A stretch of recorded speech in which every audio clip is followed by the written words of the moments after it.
Many of us may have heard before the saying, culture eats strategy for breakfast, which makes you wonder, huh?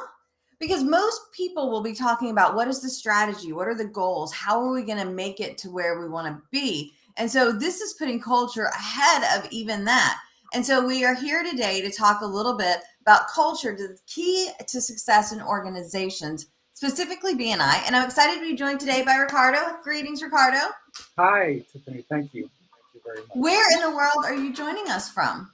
I'm joining from Chile, all the way Ah, to the south. I live in the South United States. You live in the Southern Hemisphere. So super excited to have you here today to chat with us a little bit about this idea of culture eating strategy for breakfast. And so we're so glad to have you here as a 5-year BNI Director Consultant. What inspired you to become a part of BNI? Well, it was pretty crazy actually how I got invited. I mean, this was before um, the pandemic.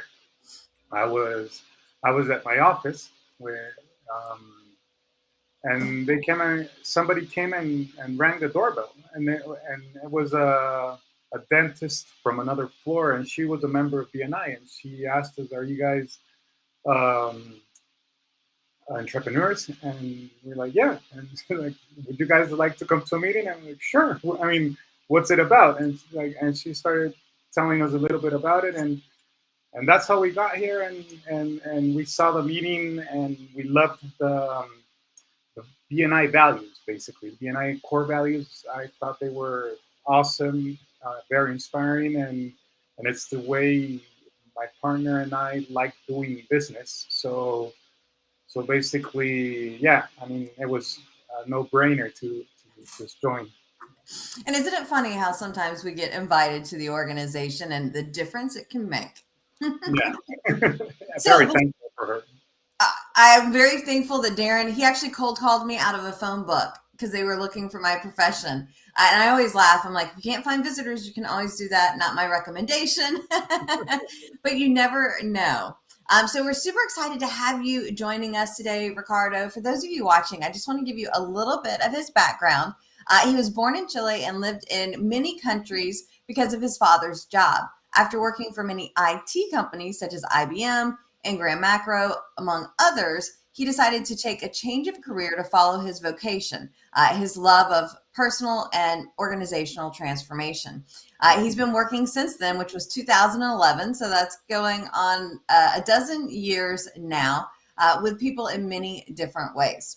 Now, he does have one daughter who's 21, Catalina, and a son, Benjamin, that's 16 from his first marriage, and then a 6-year-old getting going again Yeah, with his current partner, Patty. He loves sports in general, and he does a lot of them, but more frequently basketball and football. And I would assume that's the football that the rest of the world knows, not the American version of football. exactly, the real football. The real football. Now, something that nobody knows about him, he was dead for 13 minutes.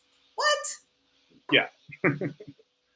You got to So tell us a little bit about that, and then we'll get into the culture. okay. So yeah, this was 2008.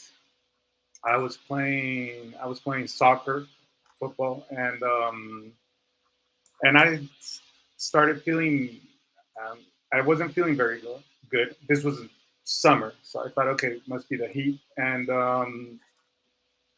so after the game ended, I was feeling very bad. I was playing with my brother. Thank God he was there because when I got into my car, I really felt bad. So I asked him if he could take me home, and I would come back and pick up my car. But then there, I just started having convulsions, and so they put me in the car, and I had basically a cardiac arrest. And I arrived to the hospital dead.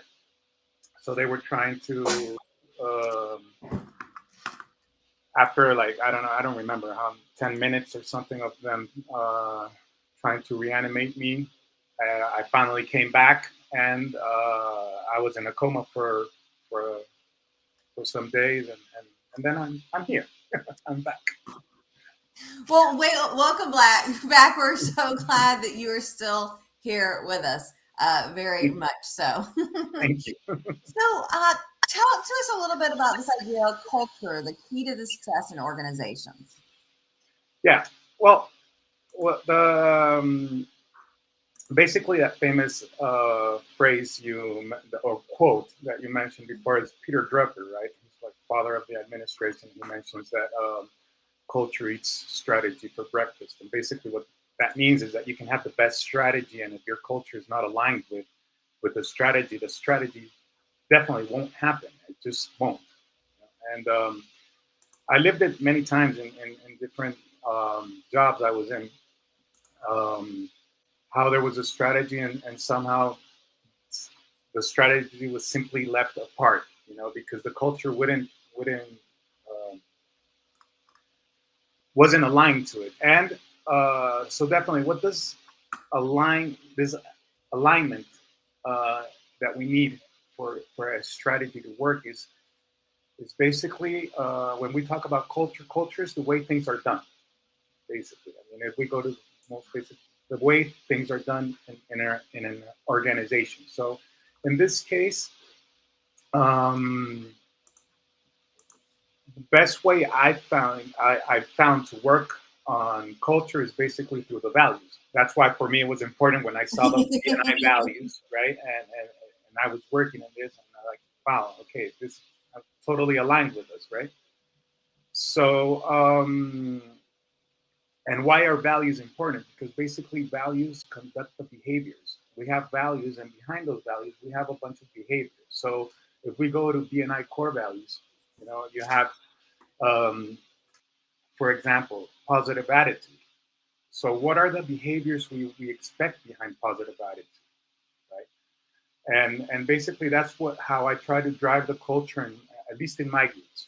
I'm always very value driven, and I'm always everything that happens in the group, I always bring it back to the values.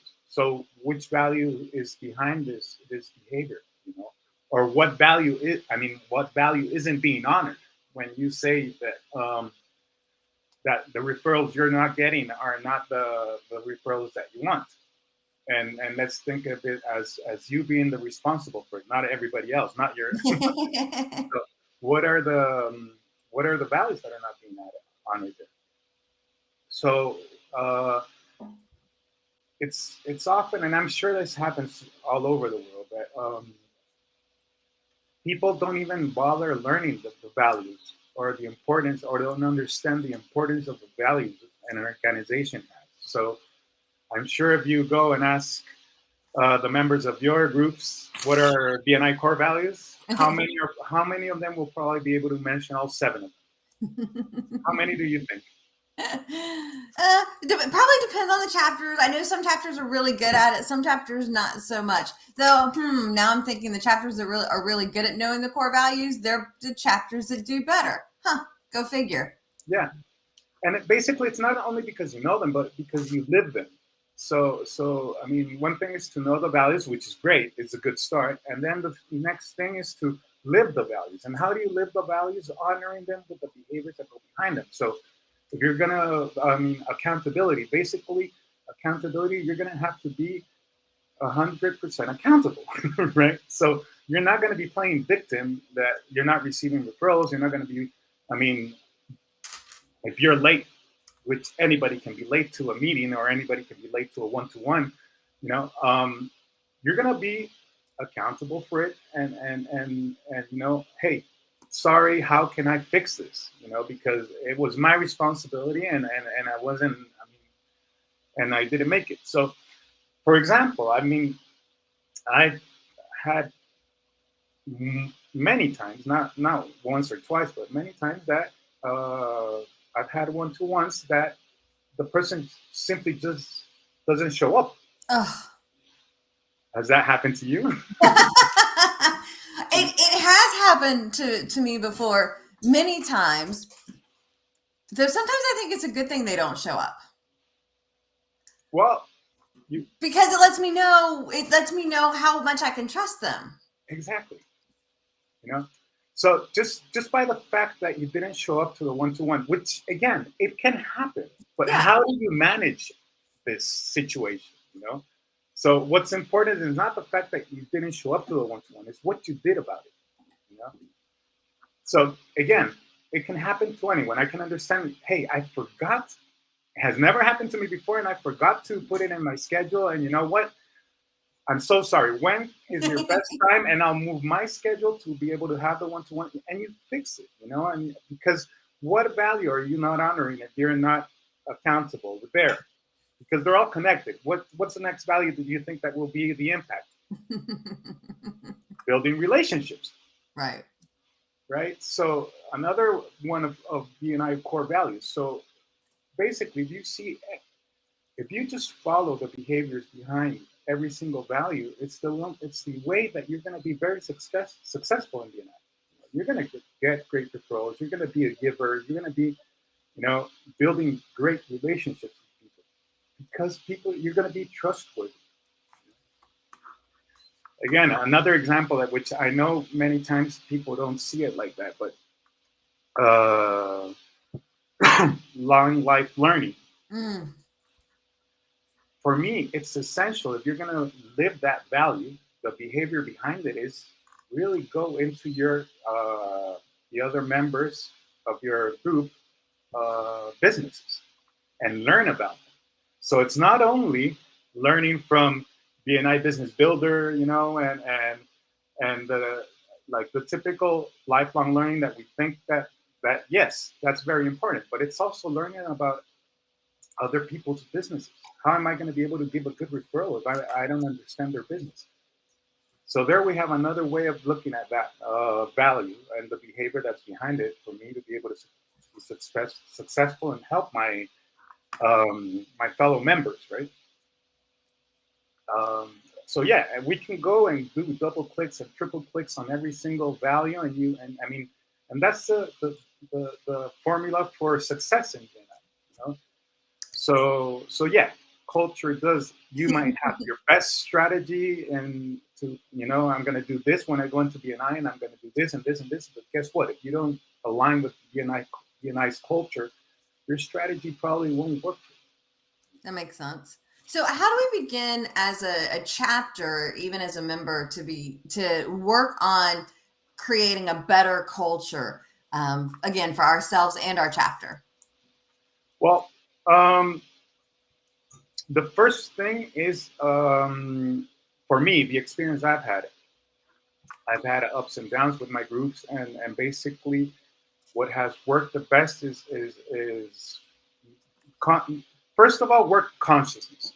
Okay, so consciousness is basically go back to the values again, and understand this culture that we're trying to build, right? And make them understand that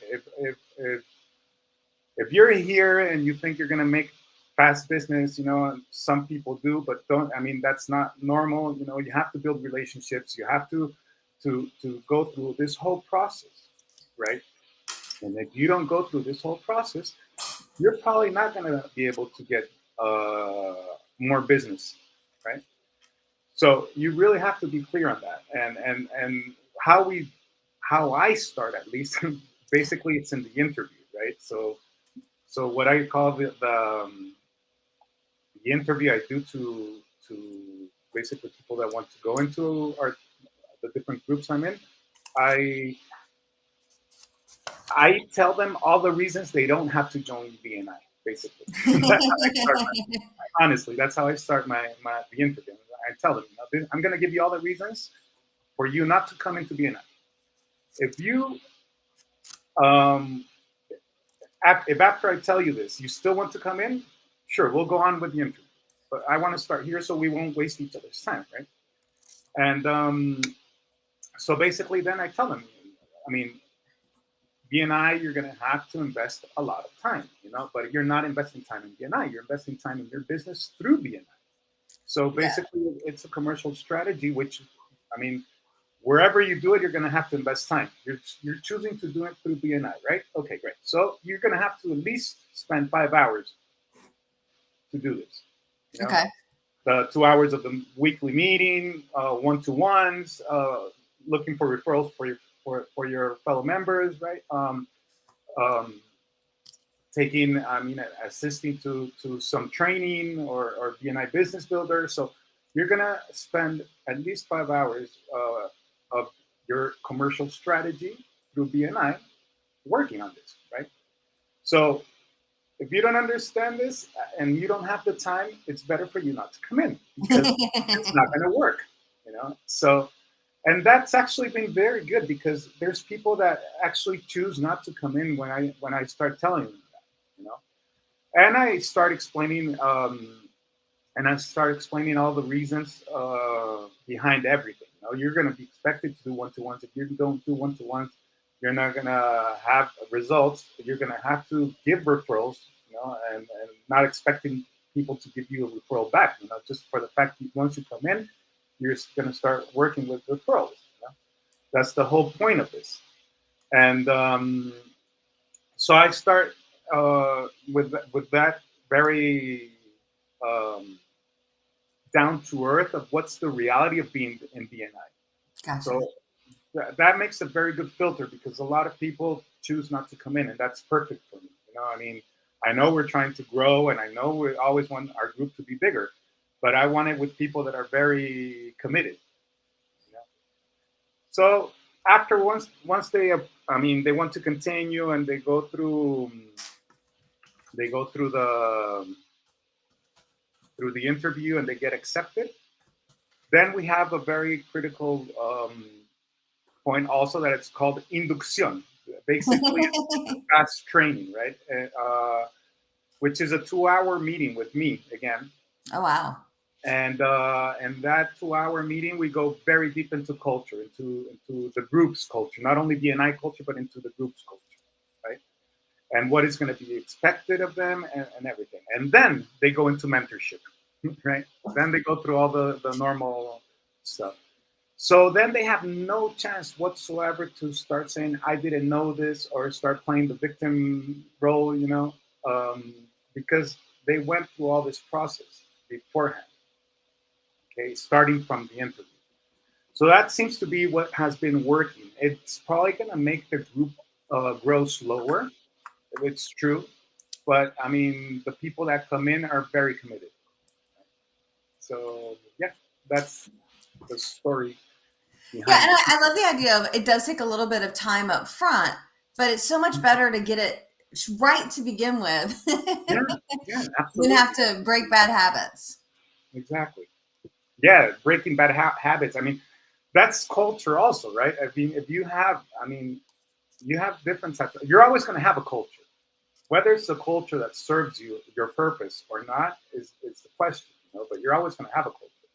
And when you have bad habits or bad practices that are already installed within the group, yes, it's not going to be easy to turn it around. You're going to have to work very, very Maybe deep. that's a conversation for another day. Because I Yeah. know culture is something that you know a lot about. So tell us just briefly about your business and how we can contact you if we're looking for some help. Great. So basically, what I do is I work in cultural transformations and change management. So processes with companies. So companies contact us for us to help them when they're going through those challenges, right? When they need a cultural change or when they're working on a specific project and they need change management with specific areas. So what's our big what's the difference? We work with our own methodologies. We developed it's called open cards methodology, which is we use visual thinking. um, so we've designed this through we work a lot with design thinking and visual thinking. Okay, so everything that we've done, we've always gone through the process of design thinking, so we have a lot of information back from our customers to be able to develop this different types of open card kits. And so what is open cards? Basically, open cards is it's a conversational platform, right? So everything that happens in an organization is a conversation, right? So if you're going to have a feedback conversation with someone, it's it's a conversation, right? If you're going to have a strategic planning, it's also a series of conversations. You're going to have many conversations. So basically, what we do is identify what are the structure of this conversation.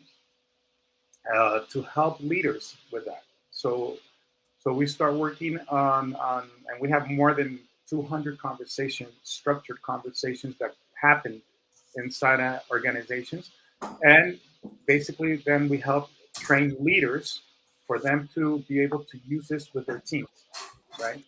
So we work a lot with leaders because that's where all the transformation starts. It begins. It's very hard to work bottom up. We always have to work uh, top bottom with the leaders because leaders are the ones who. Well, there's another great saying which is walk the talk, right? Mm. So if you want a certain type of culture, your leaders have to be the first ones to be living that culture, guided with the example. Gotcha. Now, if people want more information, they want to learn more about the open cards, they want to get in contact with you, what's the best way to do that? WhatsApp or through my email. I think I have. How can I give them to you? Should I just say them out there? How about you could just say them out there if you want to put them in the chat. I can put them in the captions that are popped up there. Do you see the private chat down there?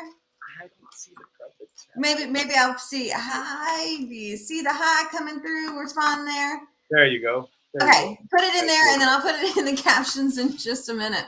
While he's doing that, so I can get that information to y'all, I know many times in BNI we are looking for more referrals for our BNI, and so we do have our 5-day more referral challenge. The next one is coming up this summer. I will let you know that currently it's listed there for free. Don't tell my hubby because it is going to be just $5. But if you enroll at bit.ly/TK referrals, you can go over there and get that for free. I am going to now put, Ricardo, your email and your number for WhatsApp into the chat. But as I'm doing that, would you please, anything else you want to leave our BNI members that are watching with in thinking about this idea and creating their success with culture? Basically, I mean, the message is what I've mentioned already. Just be conscious. I mean, as long as you're conscious about the BNI values and the behaviors that go behind them, they're the best. They're the best guide for you. You know, I mean, if you always start asking, I mean, what's the value represented in this situation, and how should I, confront this situation, right? Which is the value that comes here, and what's the behavior behind that value? You're probably going to have very good guidelines to be able to be successful in the. I mean, they're not there for no reason. I'm sure there was a very important strategic plan with Ivan Meissner, you know, when he did all this. So I'm sure those values are there for a good reason, and the reason is for your success in BNI. Well, for those of you watching, I'd love for you to leave in the comments there on YouTube or Facebook or LinkedIn, which of the 7 core values are your favorite. It's really hard to pick a favorite. You know, I love Givers Gain. Huh? Which one's yours, Ricardo? They're all connected. Yes.